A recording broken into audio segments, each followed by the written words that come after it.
Playing as Akuma from Street Fighter, one of my favorite Street Fighter characters of all time, in Tekken, brings me joy to no end.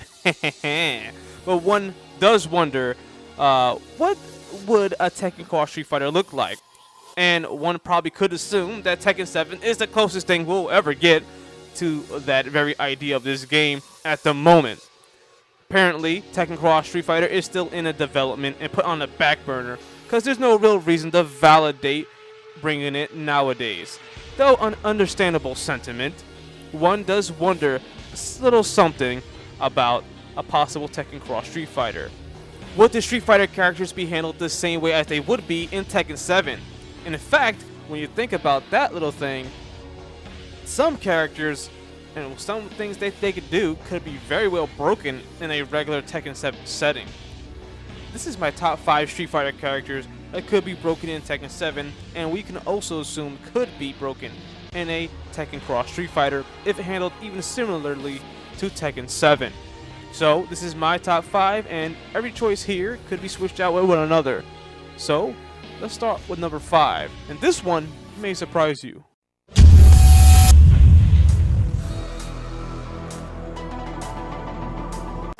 At number 5, Hakan. I wouldn't underestimate what Hakan could do in a game like Tekken 7. Think about this. Oil showering changes the properties of what he does and the range and damage something does.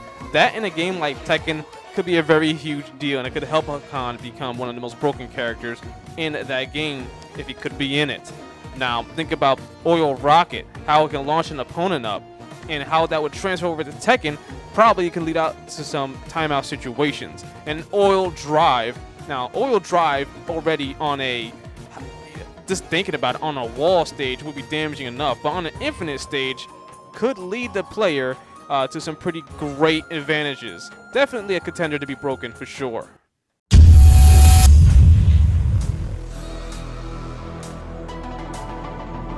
At number 4, Vega, or Bullfrog, or Claw.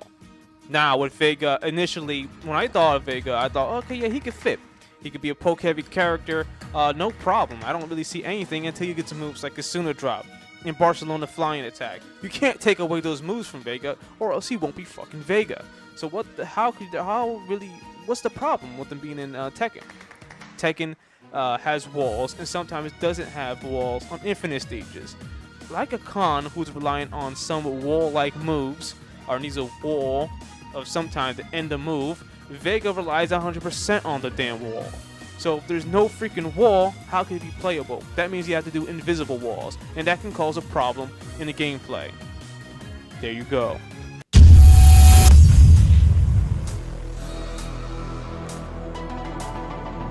At number 3, Hugo. Kind of have the same similar problems with like Hakan and Vega. And more moves, something that has to do with the wall and the wall, how they function with it. Pretty much 2 moves, Meat Smasher and Ultra Throw. Very key moves for Hugo. Can't take him out. He's not gonna be Hugo. They need the wall. Like I said, those moves need the wall. There's gonna be infinite stages and in Tekken, unless they in Tekken Cross Street Fighter, unless they put no infinite stages, this probably won't be a problem. But in Tekken 7, definitely could be a problem, and that's one of the things that could lead him to be broken, possibly with alongside his strength and how much damage he does as well. So that's why he's number 3, pretty much on this list.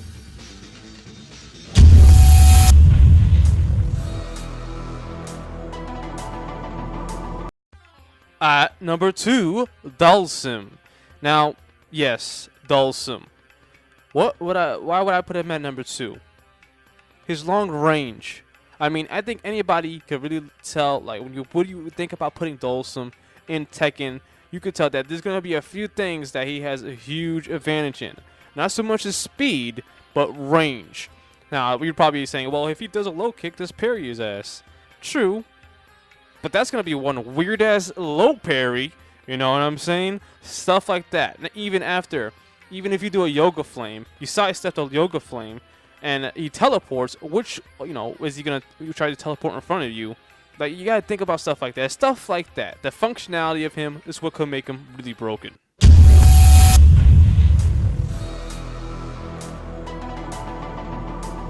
At number 1, Blanca. Yes, he was on the thumbnail, but he wasn't supposed to be because I was with the troll, you guys. But I just couldn't. I couldn't not say it. You know, he would be pretty fucking broken in the Tekken 7 and a possible Tekken Cross Street Fighter. Man, I'm just thinking about it right now. The amount of changes they're gonna need to make some of these Street Fighter characters work in a Tekken arena. I mean, Hugo, the characters we discussed, Dhalsim, Dhalsim. It's just crazy. Do I really need to explain about what he could do? He's Blanca in a 3D setting. Come on, Rolling Thunder, all that crazy crap. There's so many things that day one could be broken with him, especially. And that's pretty much it for this video. Tell me your top 5 characters that you think would be a bit of a challenge, a bit broken in Tekken 7, or even possibly in Tekken Cross Street Fighter. Be sure to check out these videos listed here.